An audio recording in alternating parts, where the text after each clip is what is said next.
Hello.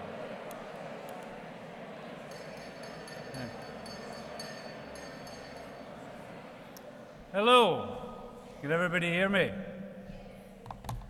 Hello, good afternoon, and welcome to the very grand surroundings of the City Chambers, and welcome to today's Culture Summit.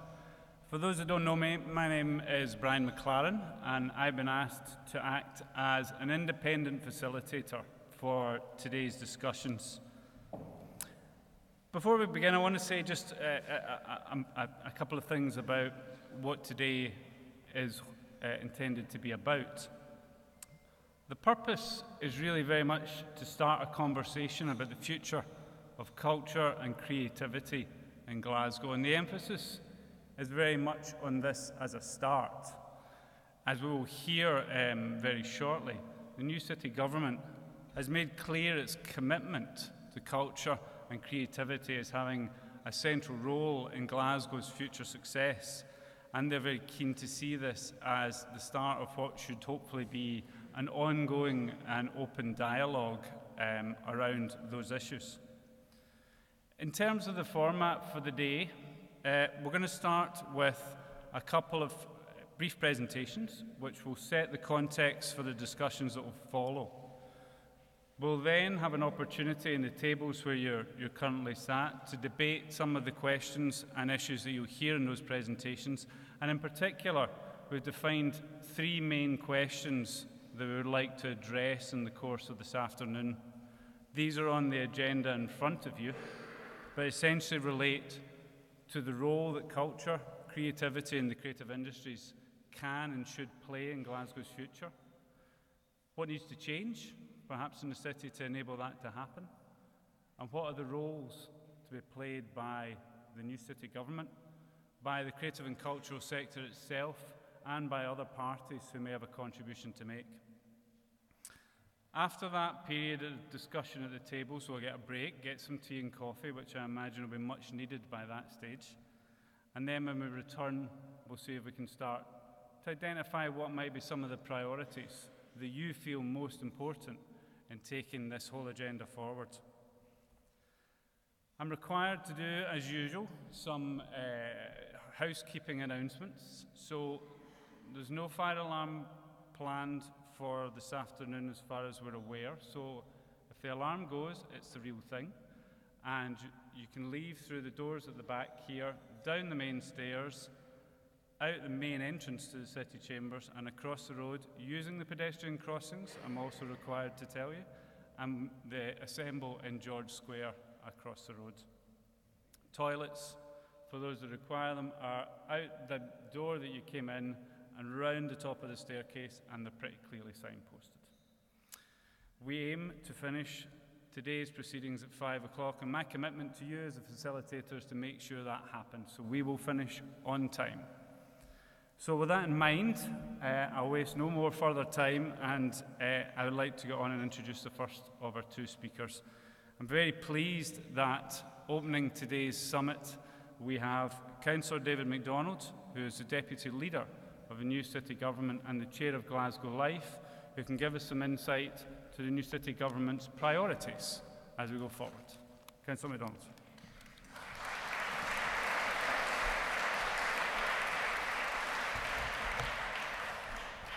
Thank you, Brian, and good afternoon and welcome to the City Chambers for today's Cultural Summit. We think that this is probably the largest event of its type in more than a decade, and bringing together such a wide and varied group of Glasgow's cultural community. This is, as Brian said, the first in what we hope will be an ongoing open exchange of ideas and passions through which we can each achieve both our own priorities but also promote our own shared aspirations. So we sit here amid the finest art and architecture of its time. This building, with its Roman gravitas, its gleaming mahogany and its arcading marble, is both opulent and overwhelming, but it is, I think, the perfect backdrop for our discussions today. Around the top of the walls, you will see murals painted by Alexander Walker, Those murals are called the Progress of Culture. They lead the eye round to the frieze at the very top at the back of the hall by David Forrester Wilson of Glasgow, unfolding her plans for the future. So I hope that the sense of opportunity and pride and occasion expressed in those murals will speak to us today as we discuss our ideas for Glasgow's culture and our creative communities. As we debate today, I want us to think about how we work together in order to foster a collective attitude, aligning our institutions and organisations in ways that can further our individual growth, that strengthen opportunities, and that crucially let good things happen. Letting good things happen is the doctrine that I have taken to my 3 joint and connected roles. Firstly, as the Deputy Leader of the City Government, as the City Convener for Communities, and as the new Chair of Glasgow Life. As a city, I think it's important that we let good things happen. We shouldn't seek to block or barricade an idea because we don't own it. We shouldn't limit potential, but should instead find and take every opportunity to release it. And I know that will take time. I know it won't be easy. I know it will take a building of trust and a shift in thinking.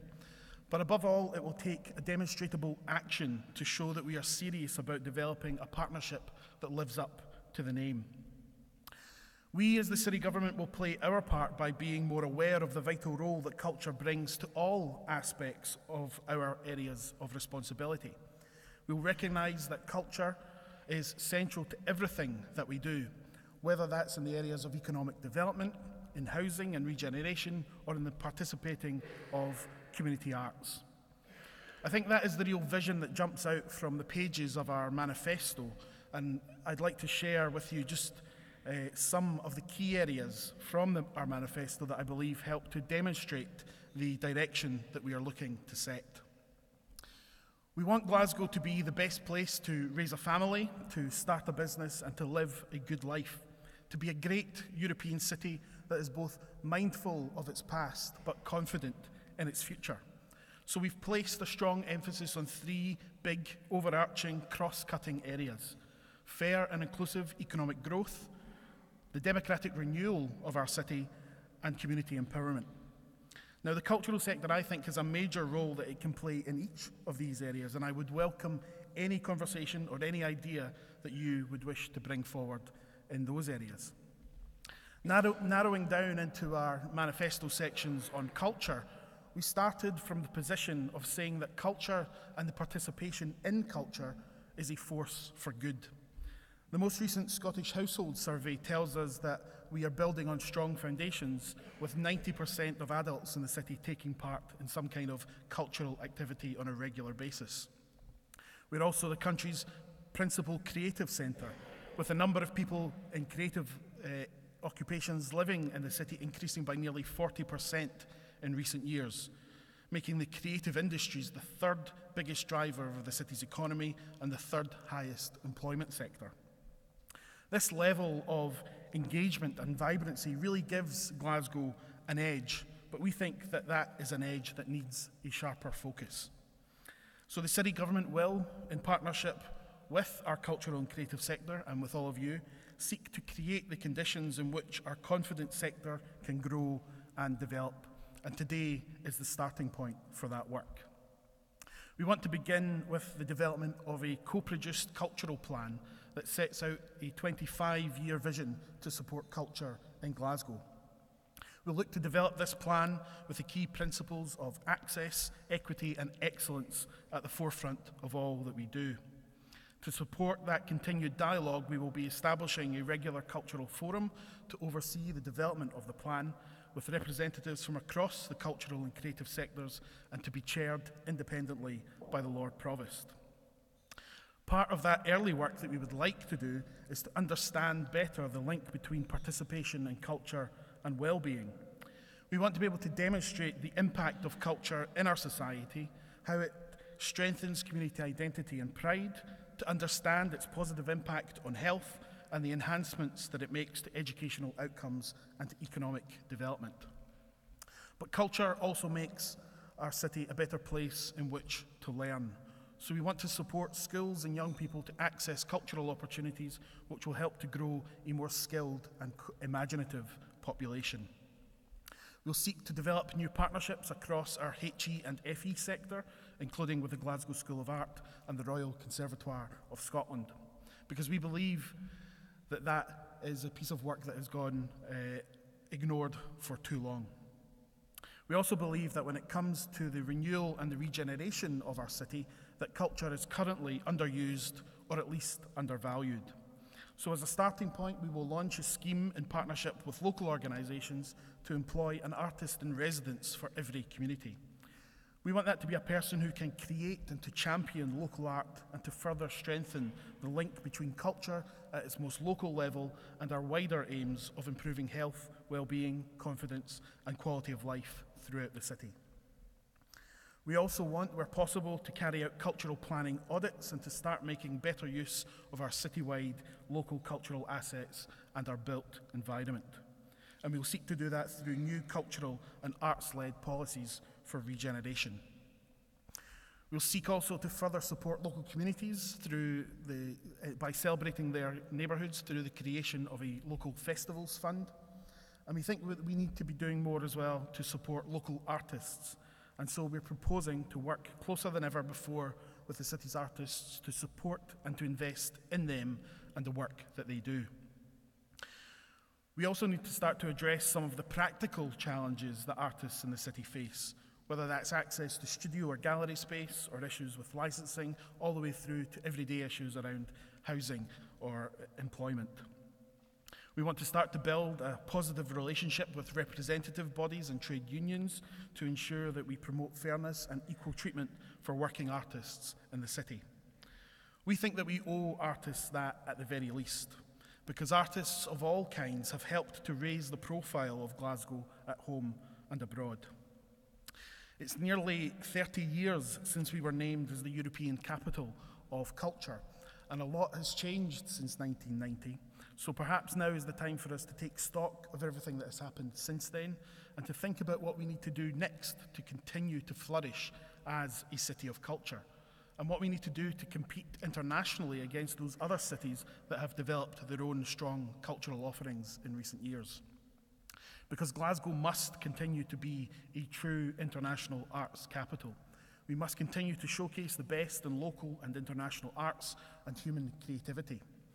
The city government will continue to market Glasgow as one of the world's great stages for hosting events of all sizes, and we will protect cultural spending and investment.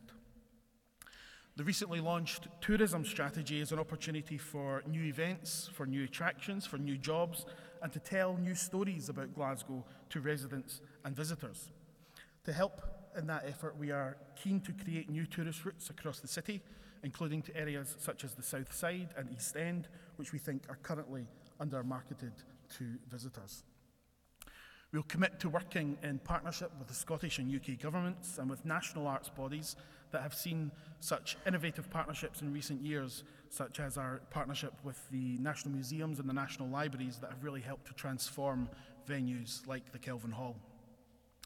We'll seek to create a new design quarter in the city, a new civic and event space, and to create more flexible pop-up space for cultural use. Next year we host the Inaugural European Championships, another major sporting event for the city, but crucially one that will have a very strong cultural offering sitting alongside the games themselves. Those championships will give Glasgow a global TV audience of more than 1 billion people. It's events like that help us to showcase our city to the world, and it will no doubt help us to achieve our target of attracting more than 1 million extra visitors to the city by 2023. We will shortly also be launching our new international strategy, and this is an area where we think we could benefit from a strong cultural involvement. We want to show off Glasgow to the world as a city that people want to visit and a place where they aspire to live. We want Glasgow to be seen internationally as a city of world-class culture, a city with limitless ambition, a city where good things happen.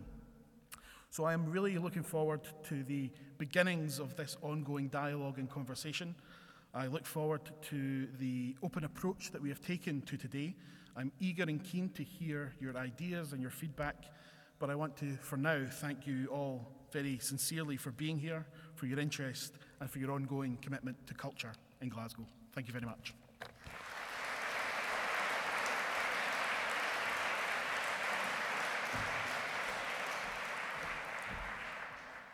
Councillor MacDonald, thank you very much for setting out, I think, so clearly both the aspirations of the new city government regarding culture, but also some of the practical measures that they'll be seeking to take to ensure that culture and creativity has a very central role in the future of the city. I think that very nicely sets the context for our discussions this afternoon.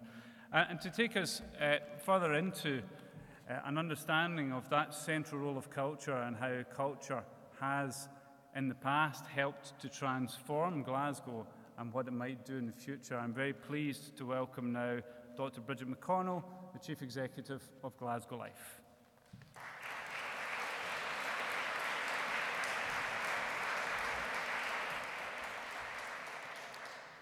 It's great to see so many of you here this afternoon, especially a lot of well-kent faces, some of you I haven't seen for a long time, and some new colleagues and friends. And I think it's brilliant that we're in this building because I think it speaks so much of the history, the heritage, the character, the ambition, and the sheer utter gallousness of Glasgow. I just think it's the right place for us to be.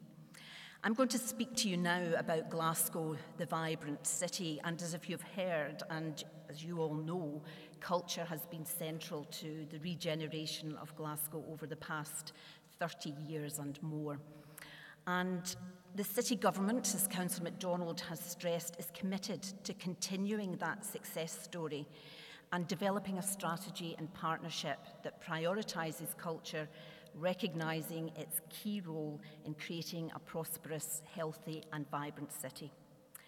And this presentation, as I said, is focused on talking about Glasgow, the vibrant city, not least of all, if you think of what is a vibrant city, Barcelona, Berlin, Manchester, Glasgow, of course, culture is at the very heart of it. And indeed, research and international comparators tell us that a vibrant city is a place where the young want to study and work, baby boomers want to retire, families can thrive, and visitors are made welcome.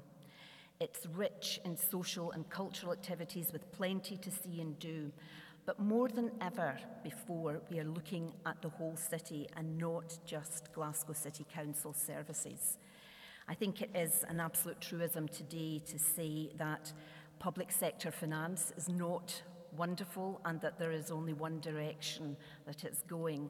However, in the best and especially in the worst of times, Glasgow has risen to such challenges and has done incredible things. And that's why you're here today, for us to discuss how we really truly can bring our combined ingenuity, innovation and resources together to get more for the sum of the parts. In terms of what a vibrant city is and why the city government is prioritising that, it's basically the same factors that improve the quality of life for residents as well as attracting inward investment, tourists and highly skilled workers. A vibrant city can't just be a place where only older people want to retire or only young people want to be. It's a place for everybody. It has a great education system from schools to university. It has a really diverse cultural and sporting offer, low crime, green and open spaces, a sense of place with character, heritage and local pride. And creativity and innovation, confidence and ambition are also important parts of a vibrant city. Research shows that vibrancy truly works when all these ingredients work together. So one of the great things that we are doing with the city government is trying to connect that whole range of strategies that a place like this develops, whether it's in education or in the environment, to actually get that connectivity so we really do get something quite amazing together. However, I think it's worth just taking a couple of seconds to reflect on where we've come from. Things were so much worse over 30 years ago. Glasgow had gone from its dominant position as a global centre for industry and commerce as we can see reflected in this building, but it had endured years and years of significant economic and social decline. The collapse of heavy industry hit the city really hard, creating unemployment and poverty on an enormous scale. Even as recently as 30 years ago, Glasgow was being written off as an economic basket case and an exercise in managing decline. The city's transformation since these bleak times is remarkable, but certainly not accidental. Concerted and coordinated effort on the part of national and local government, together with a range of other agencies and civic partners, enabled Glasgow to reinvent itself. And indeed, the character of the people was very much reflected in that fight back, and that is the subject of that book, The City That Refused to Die, that Michael Keating has written. It's also worth reminding ourselves of some of those milestones. Glasgow was one of the first places in the UK to recognise the potential of culture and creativity as a genuine driver of renewal and regeneration. The launch of the borough in 1983 was the first visible sign of that commitment to placing culture centre stage. And Councillor MacDonald mentioned earlier the great success of 1990. But now we know from documents that are now publicly available that there was huge concern that Glasgow was seeing itself as a city of culture. It seems obvious now, but back then, certainly in government circles, there seemed to be a sense of astonishment, potential embarrassment, and just incredulity that Glasgow could see itself as a centre of the cultural world, really. And it is amazing when you look at this list of events what the city has done since that time and how it challenged those wrong preconceptions about it. And indeed, from that awful front page of the Observer magazine, here we are in 1990, with Glasgow having transformed itself from the ugly duckling of Europe into a swan. So where's Glasgow today? These figures, I think, are just astonishing. We are first in the UK outside of London for the number of people who attend our museums. I find this figure incredible. We have more live music performances and attendances than anywhere outside of London. Even Manchester, who I will admit blows its own trumpet, excuse the pun, better than us. Glaswegians love their music and they come in their tens of thousands. The Conservatoire isn't just third in the UK, it's third in the world. Astonishing. Well, actually not so astonishing if you know that facility and the work that happens there, but it is remarkable for a country and a city of this scale.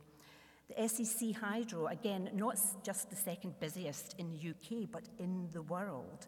And that too is amazing. And I've mentioned sport here because sport has become very much a partner with cultural organisations in delivering that success here in the city. And we, as a small city, are ahead of Tokyo, Paris. Just remarkable. We're fifth in the world. So how do we go forward to capitalise on these cultural assets and successes to date? Well, you won't be surprised to know we have a number of strategies. We've got Sport and Active Legacy Plan. We've got a vision for Glasgow libraries as real hubs of cultural and community activity. But probably for this gathering today, the Engaging Citizens, our partnership working, and the Tourism and Visitor Plan are amongst our top priorities. And I say that because the Tourism and Visitor Plan has just recently been launched. It has ambitious targets. It is looking by 2023 to bring 1 million more visitors to the city and to create approximately 6,600 jobs. And the way it plans to do that is to prioritise what it has researched and sees as a gap is not enough cultural tourism. Now, when you look back at those figures I mentioned, that's breathtaking, but still it has been deemed that actually the potential is so much greater, it's enormous. We have astonishing assets in our institutions, in our collections, in our people, in our artists, in our places. And yet, for too many people and places who visit here, the message they give us is Glasgow's still a secret. We just didn't know it was so astonishing, so incredible, and so rich in authentic assets that are not, and I'm not decrying Guggenheim or whatever, but it's not bought in, it's authentic to our place. The collections and what we have here is authentic to Glasgow. And the tourism plan has prioritised these areas here: heritage, Charles Rennie Mackintosh, contemporary art, music tourism, festivals and events. This is others who are saying this. Glasgow has the world's richest concentration of Victorian architecture. The Guardian says that Glasgow has one of the best downtowns in the world, and it's not just Victorian architecture. We have amazing natural landscapes here as well. Take Pollock Park and our many, many other parks, just amazing. And all the other intangible heritage, whether it's our stories, our histories, and our local cultures and traditions. There is so much for us to do here. Charles Rennie Mackintosh, a recent survey by John Myerscough, the cultural economist, and comparing us with Barcelona, said we have so many more assets. We have the architecture, we have the fine art, we have the watercolours, we have the furniture and design, all in one place, yet there is still so much more that we can do. And next year, with the 150th anniversary of his birth, and the opening of the Willow Tea Rooms in Sucky Hall Street, and eventually the opening of his School of Art, and a festival that's being planned, we have a real opportunity here to showcase to the world Mackintosh, who again, we have not done enough, I would suggest, to market internationally. Glasgow is undoubtedly recognised as a leader for contemporary art, and I know those in the sector get fed up hearing about the number of Turner Prize nominees and winners, but it's a fact. Glasgow International, which happens next year, is also increasingly of global significance alongside Venice and other places. Our biennial festival of contemporary art showcases the best of local and international art, and it's a shop window for thousands of visitors and key influencers from the art world. So that is going to be an amazing event next year, not least of all alongside, as you can see that image of George Square, with the European Championships. And again, to reiterate what Councillor MacDonald has said, we want the arts community to be very much part of that festival as well, not just as audiences, but actually providing amazing experiences for the public. Growing the value of music tourism. I mentioned the hydro figures, but did you know that we also are in the top 100 clubs in the world? King Tut's, the O2 ABC, and the O2 Academy. I mean, that's just staggering. There are only 4 UK venues in that top 100, and 3 of them are in Glasgow. One's in London, but they're allowed. And the fact that we have, the base here for our national performing arts companies, the richness of the music that we have, whether it's classical music, opera, traditional music, world music, it's just staggering. I would say our UNESCO City of Music brand, we could do so much more with that, and we certainly plan as we go forward with the tourism agenda to use that and work with you to get much more from it. But again, signs of innovation, the wonderful programme which this year had 40,000 attendees at the Kelvin Grove Bandstand, that actually has made a small surplus. Close your ears, Councillor MacDonald, but that actually has come about through innovation, doing things differently and taking a risk, and it's been such a huge success. Festivals and events. We need more than just a festival 1 month of the year. Glasgow does have a programme from Celtic Connections in the most wet, miserable month, and moving to be an international success, biggest festival in Scotland, only after Edinburgh.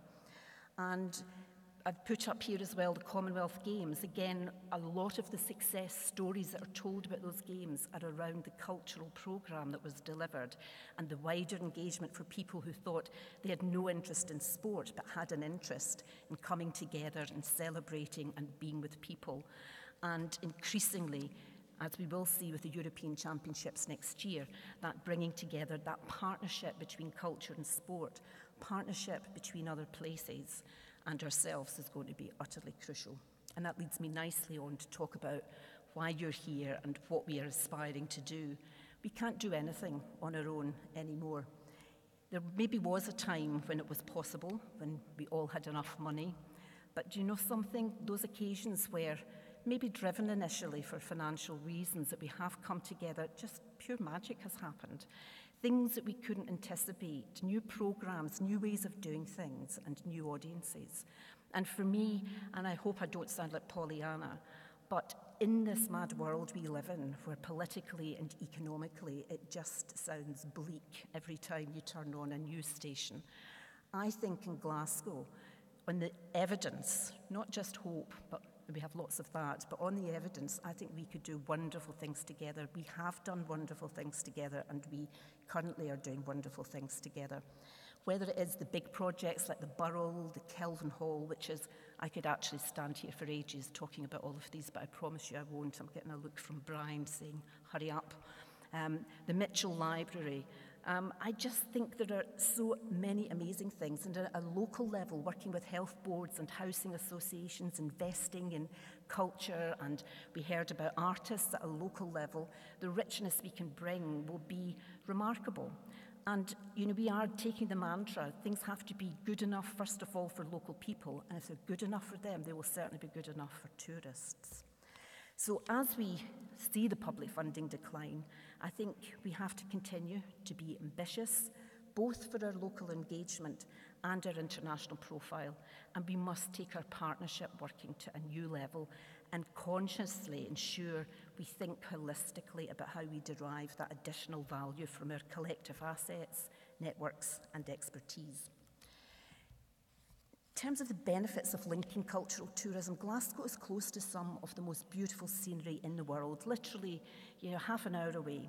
And indeed, Argyll and Bute launched part of its tourist strategy here in Glasgow to get that message across. You can fly into Glasgow and then be in the most amazing landscapes. Next year in 2018, we're already working with lots of other local authorities, Loch Lomond National Park, Glen Eagles, etc. It's a no-brainer. We can start to open up Glasgow both as a destination but also as a gateway to the rest of Scotland. We can all win from that. And I think, again, thinking laterally, there's no point just coming for an amazing cultural experience if there's not any good restaurants, or if the retail offer is hopeless, etc. So linking into all the strategies around the retail and nighttime economy, the city centre, but it can't just be about the city centre, important as it is. We want those experiences developed in our local neighbourhoods. And the food and drink. In fact, Rough Guides recently has recommended Scotland's food and drink scene to visitors, describing Glasgow in particular as one of the best places to head for culinary experimentation. Again, innovating and connecting across all these sectors, culture, transport, food and drink, tapping into authentic local offers, all of this potential gives us much to be optimistic about, despite that economic backdrop, and it does widen opportunities and a real diversity of experiences. And of course, we heard about higher education. I've mentioned the incredible achievements of the Art School and the Conservatoire, but our 3 universities too are doing amazing things. Their international profile is at an all-time high, and the partnership working with them to benefit not only students but local people, to actually bring our combined resources together and see us not as in separate boxes, but open up all those assets and resources to a wider community and to students is nothing but good news. And I know that some of you sitting here were students in this city, and you've stayed and you've built your businesses, you've created and you're contributing, and we want to encourage more of that. And in terms of the creative industries, Glasgow is the largest cultural production centre in the UK outside of London, and it's the Scottish Centre for Broadcasting.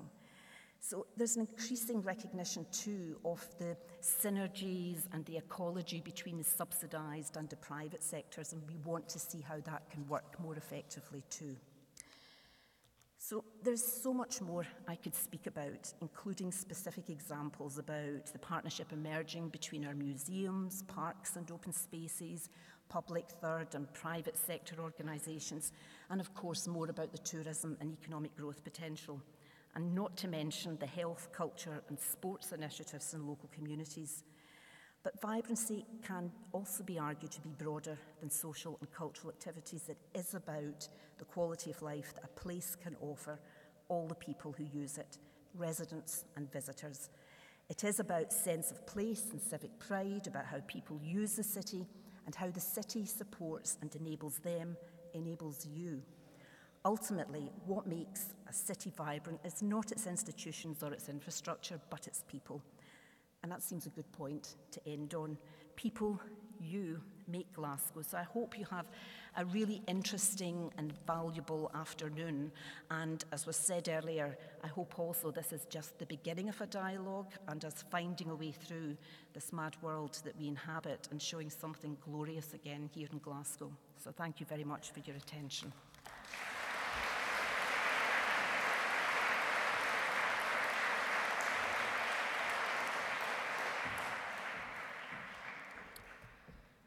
Bridget, thank you very much indeed. I've heard that talk or a version of it before, but it always really strikes me. Two things really strike me about it. The first is just how far Glasgow's come in what's honestly a relatively short space of time, over a 30-year period. And so much of that, I don't need to tell anyone in here, so much of that is down to the central role that culture played in reinventing the city. It's an incredibly powerful narrative, and one that we should take great heart from. I'm also struck every time I hear it as well by the richness of the cultural assets we have in the city.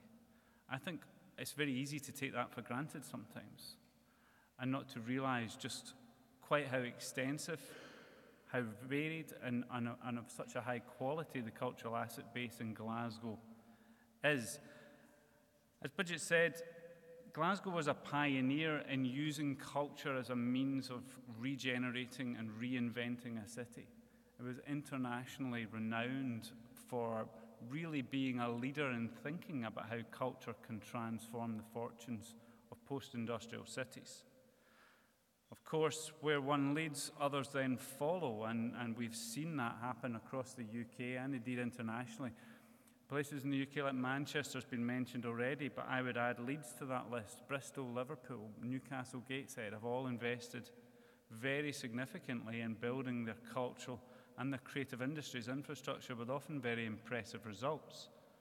And I think a question perhaps to think about as we move into the table discussions is, what might Glasgow do to maintain its leadership role here? What is the next phase of Glasgow's evolution and its thinking about how culture can drive civic regeneration and renewal? I think I would encourage you also to think as well, as we move into the discussion, about how the cultural and creative sector itself might have changed over that time as well. We have certainly more in the way of cultural assets in the city as a result of all that investment over time. But what of the newer hubs and centres that have started to pop up in different parts of the city as well? Places like SWG3 in Finnieston, in the East End, the Barras Arts and Design. In the northern end of the city, we've got places like the Whiskey Bond and the Glue Factory. What is that saying about the changing cultural geography of the city and the nature of the creative and cultural sector that we now have here in Glasgow? We heard reference also to the popular narrative about the undeniable success of Glasgow's contemporary visual arts scene and the Turner Prize winners that are produced through that community. But what's the new narrative that's starting to emerge about Glasgow's creative and cultural sector? The stories we tell about this are so important, actually, to how people perceive the city and how people engage with our cultural sector. What is the new narrative that reflects the changing structure of our creative sector today? A lot of the discussion here is about, as well, how culture and the creative industries can contribute to the city and to the people of Glasgow. Now, there are a set of economic arguments that have been touched upon here. The creation of jobs in their own right, the creation of wealth in the city, but also the potential of culture and creative activity to attract visitors, bring in valuable tourist income. But also there are arguments here about the quality of life for people who live in Glasgow as well. The quality of life, it depends so fundamentally on having access to such a rich and varied range of cultural experiences and opportunities. But we cannot ignore, and we must not ignore, the fact that Glasgow is a city that still faces huge challenges with inequality in health, with poverty and deprivation. And I would very much encourage you, as you move in the table discussions and start to think about some of the questions we're posing, to think about how the cultural and creative sectors can help Glasgow to face those challenges as it moves into the future. A couple of other things I just wanted to highlight about the discussions and about what we've heard. First thing is, you've heard nothing today about definitions or about what we mean by culture or creativity or the creative industries. That's quite deliberate, actually. The intention here is to keep this discussion open-minded and inclusive. Culture is, in any case, constantly evolving, and what I understand to be culture is not what you may understand to be culture or somebody else may understand to be culture. So I would please encourage you not to disappear down the rabbit hole of debate and discussion about what we mean by any of these terms, and instead think more broadly and openly about what we can cover here today. And finally, I would also encourage you, when we come to think about the third of the three questions, and I'll say a bit more about them in a moment, about the different roles to be played here, to think not only about what is the role for the city government and the civic authorities and what they could or shouldn't do, but think also of what the sector might do as well. And indeed, the others who might make a contribution here are universities and colleges, schools, the businesses of Glasgow, and maybe most of all the people and communities of Glasgow as well. And bear in mind also that the role that city authorities and public agencies might play in this sector is sometimes best to just get out of the way, actually, and to enable and support rather than to do, and to let the creative sector do what, in fact, it can do best, create those conditions and remove any barriers, but get out of the way, as Councillor MacDonald said in his opening address, to let good things happen. So we have some time now until we have around about 50 minutes, actually. And I want to just introduce the next section of the day. So at each table, there are staff from Glasgow Life who are going to help to steer your discussion, capture the outputs and capture some of the flavour of that discussion. And as I said at the outset of this, we've set 3 questions for the discussions this afternoon.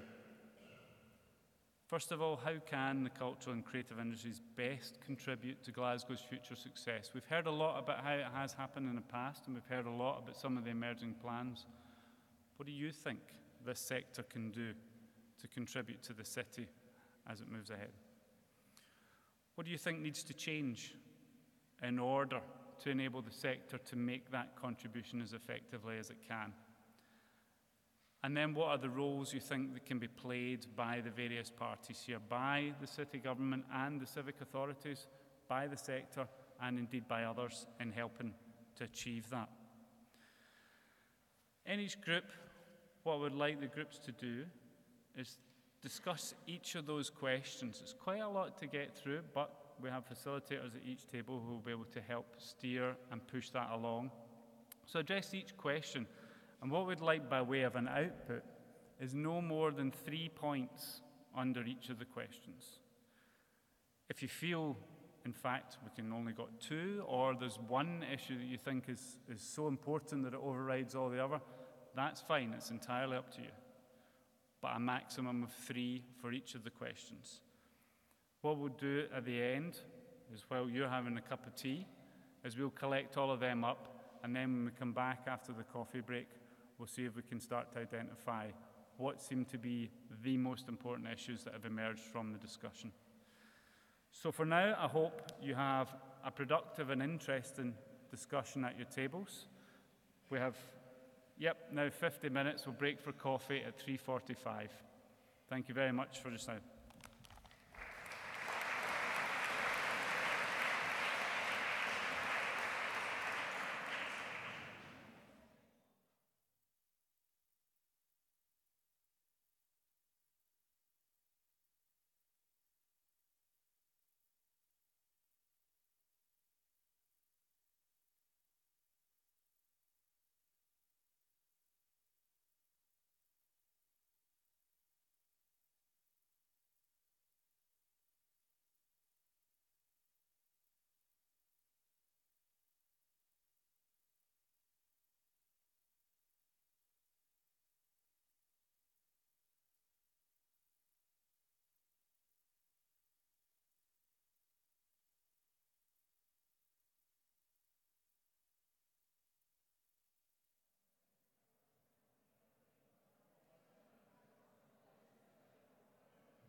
Can I just say that's about 10 minutes of this session left, just a little warning.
Okay, can we maybe make our way back to seats just for a moment, and we'll move this to the final section of the afternoon. Thanks.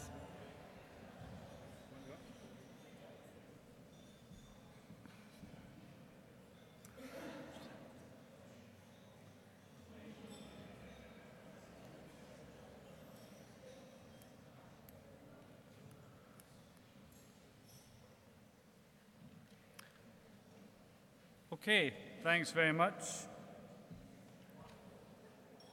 So, lots and lots of ideas, as you can see on the boards here.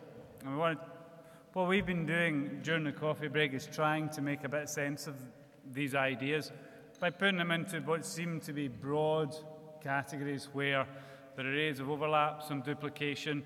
You'd expect to see that. It's not perfect.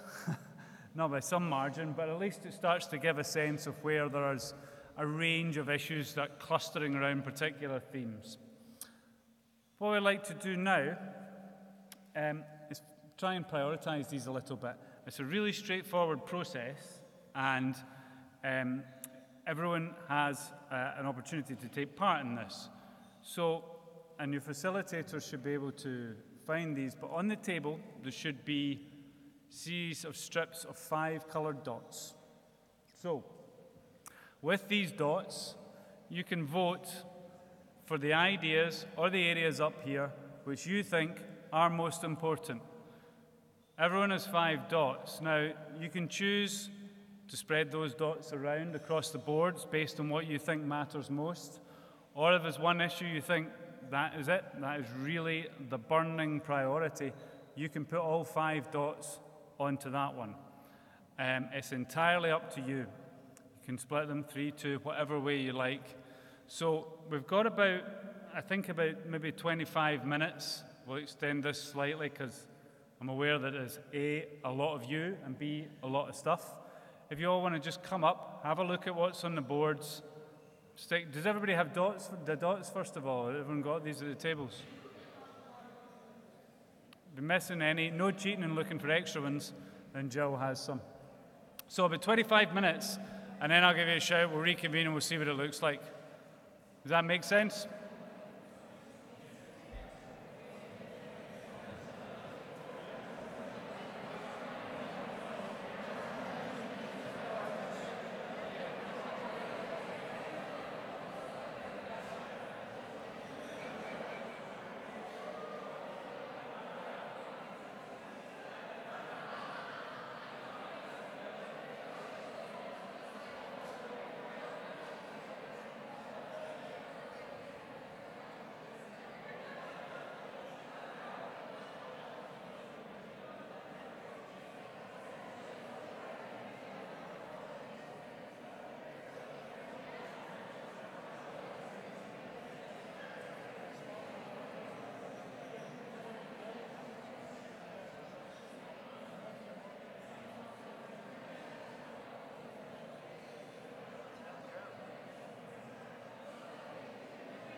Folks, we have just a few minutes left on the voting. If anyone has yet to vote, please do so.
Okay.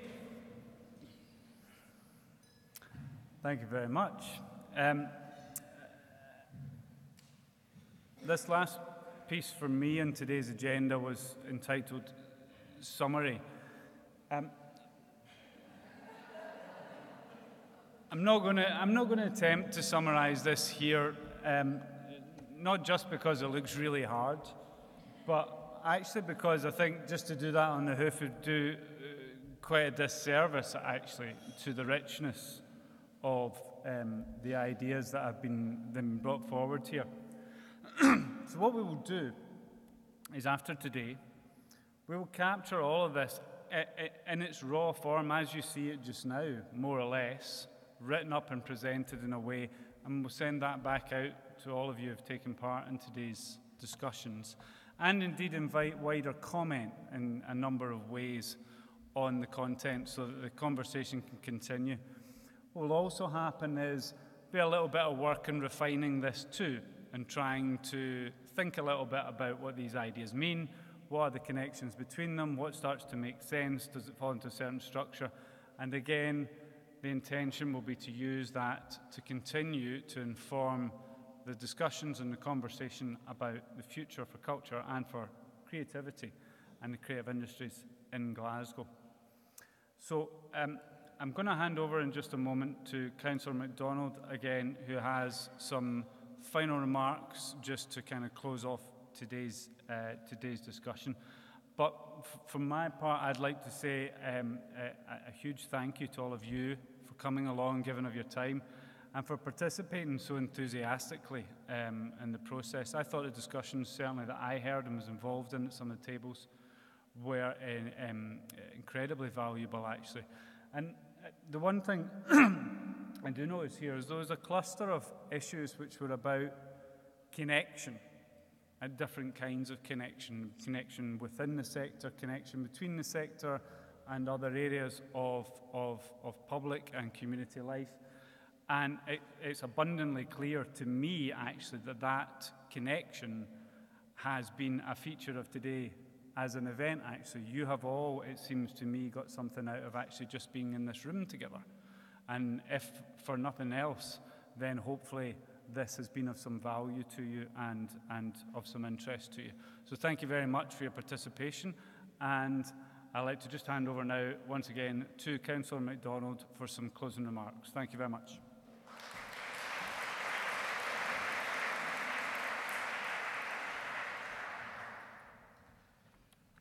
Thank you, Brian. First of all, I think deserves a great deal of credit for keeping us on schedule.